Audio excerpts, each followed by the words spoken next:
Pemerintah memang menargetkan pertumbuhan ya 5,4 sampai 5,6% pada kuartal 4 di tahun ini. Ya. Nah, seberapa krusial sih sebenarnya peran dari UMKM sendiri dalam menjaga momentum pertumbuhan tersebut, Pak? Ya, kami sebenarnya sangat optimis ya peran UMKM ini karena memang pada momentum pertumbuhan ekonomi di kuartal 4 ini target pemerintah ya berkisaran 5,4 ini peran UMKM sangat banyak, sangat besar lah. Kita memahami bahwa dari PDB aja UMKM itu memberikan kontribusi kurang lebih hampir 60%. Oke. Dan yang paling penting juga di UMKM ini banyak mempekerjakan tenaga kerja itu yang bekerja di situ sampai dengan 97% di UMKM. Nah ini tentunya penyerapan angkatan kerja nasional di UMKM sangat besar. Nah ini akan menjadi penopang yang kuat saya kira dalam menjaga momentum pertumbuhan tadi yang ditarget oleh pemerintah. Khusus di kuartal 4 ini apalagi akan ada Natal dan Tahun Baru. Nah, ini kan pasti ekonomi akan semakin menggeliat lagi melihat adanya banyaknya kebutuhan dari masyarakat terhadap produk-produk UMKM dan kita tahu penyerapannya juga akan sangat besar sih. Saya pikir di situ UMKM akan menjadi penopang yang cukup baik lah pada akhir tahun ini. Oke, Pak, ini kan memang PDB saja UMKM ini menyumbangkan 60% begitu ya Pak ya dari datanya. Nah, terkait hal ini memang sebenarnya sektor UMKM mana saja Pak yang menyumbangkan atau mungkin memang berpotensi gitu ya jadi motor pertumbuhan ekonomi di tahun 2025 di akhir tahun ini gitu?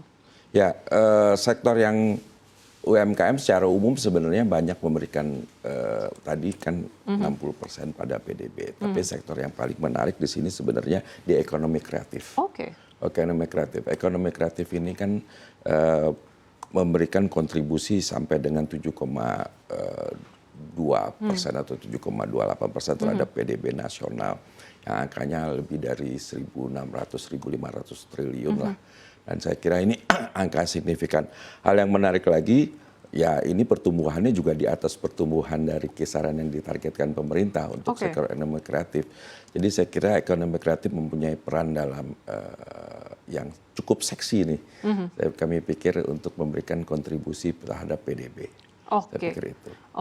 Selanjutnya Pak, mungkin di tengah tantangan global dan juga daya beli masyarakat, nah bagaimana sih UMKM ini bisa tetap resilient dan juga mungkin berkontribusi signifikan terhadap perputaran ekonomi nasional? Ya, resiliensi ini kan sebenarnya ketahanan dalam UMKM ini ada 3 pilar yang kami lihat yang cukup penting untuk kita highlight ya secara umum. Apalagi di situasi sekarang ini. Yang pertama tentunya dengan era modern digitalisasi UMKM dan ini sudah mulai masuk ke arah sana juga cukup signifikan walaupun belum optimal. Yang kedua mungkin memberikan akses finansial yang lebih inklusif lagi. Nah ini juga pemerintah juga sangat concern melalui perbankan, Himbara dan Kementerian UMKM sangat giat mensosialisasikan dan mendorong supaya akses finansial ini semakin terbuka.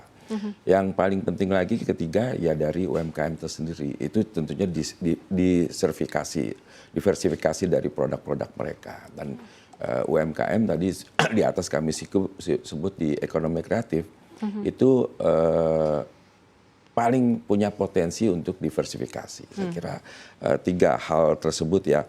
Terus juga digitalisasi. Kami melihat juga pasar digital di Indonesia juga sudah sangat terbuka, sudah mulai menggeliat ke global dan kontribusi dari transaksi global juga cukup lumayan. Nah ini saya pikir akan menjadi perputaran ekonomi nasional semakin baik sih. Kami pikir itu dari konteks itu. Berarti kan pilar pertama itu Bapak tadi menyebutkan adalah mengenai digitalisasi UMKM, tapi memang belum optimal begitu ya Pak ya. Nah sebenarnya apa sih yang harus perlu ditingkatkan lagi gitu Pak? Ya, kalau peningkatannya tentunya yang paling penting adalah infrastruktur ya.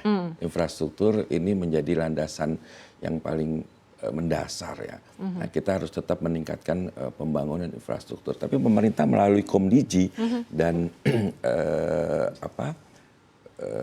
operator telekomunikasi Indonesia sudah sangat intensif lah berusaha beberapa perluasan dari jaringan itu dilakukan untuk daerah-daerah tertinggal misalnya. Terus juga data center yang hari ini kita masih sangat butuh itu juga dilakukan oleh pemerintah dan kami melihat khususnya di Komdigi sangat fokus juga untuk meningkatkan tersebut. Terus kedua selain infrastruktur ya literasi lah. Literasi terhadap masyarakat ini kita masih butuh lah teman-teman ini untuk diberi pemahaman lebih optimal lagi. Saya pikir itu sih. Oke Pak, kalau misalnya yang terkait dengan diversifikasi produk begitu ya, bagi UMKM sendiri, apa nih peran yang mungkin bisa dilakukan oleh pemerintah gitu agar produk-produk UMKM ini bisa lebih banyak gitu variannya? Ya. Saat ini pemerintah melalui Kementerian UMKM dan tentunya pemerintah daerah melalui dinas-dinasnya UMKM itu sangat fokus ya kan memberikan kesempatan kepada masyarakat dan membuka peluang-peluang dengan kegiatan vokasi misalnya gitu kan. Selanjutnya juga pemerintah juga memberikan banyak bantuan ya pembinaan khususnya terhadap pegiat UMKM di sini dan itu sangat dirasakan oleh masyarakat. Dalam pengalaman kami perjalanan ke beberapa provinsi di daerah sangat terlihat gitu loh. Walaupun masih belum optimal karena tidak cukup lah kalau hanya pemerintah, ini masyarakat umum. Dan itu terbukti saat ini kami lihat komunitas. Peran komunitas luar biasa. Nah, kami mendorong tentunya teman-teman di komunitas yang bisa membantu bersama pemerintah tentunya. Nah, itu perlu kita ingin. Terus PR-nya lagi tentunya adalah di sisi pemerintah kita menyederhanakan dan memberikan bantuan yang sifatnya dalam konteks kebijakan. Kebijakan-kebijakan yang bisa lebih adaptif terhadap kebutuhan UMKM. Saya kira itu sih yang paling bisa kita lakukan saat ini. Nah, jadi memang sudah banyak dilakukan begitu ya oleh pemerintah sendiri untuk boosting UMKM, apalagi terkait digitalisasi ya Pak ya. Tapi memang sejauh mana sih Pak transformasi dari digital UMKM ini sudah berdampak nyata begitu ya terhadap pertumbuhan ekonomi? Saya kira sudah kita bisa rasakan ya. Tadi kalau saya bilang terhadap pertumbuhan tadi kan angkanya sudah jelas ya kan yang kita sampaikan di depan.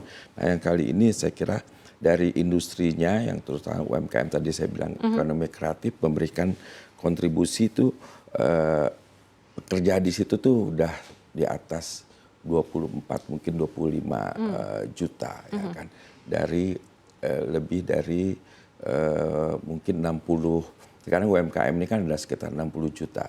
Tapi ini masih bisa kita boosting lebih lagi dari itu. Dengan apa? Karena tadi digitalisasi tadi. Digitalisasi ini ternyata memberikan kontribusi yang signifikan dalam peningkatan omset. Nah, sampai dengan pengalaman dari teman-teman itu bisa meningkatkan rata-rata sampai 25%. Tapi ada UMKM tertentu bahkan melampaui itu bisa sampai 100% dari sebelumnya yang sifatnya belum masuk digital. Nah,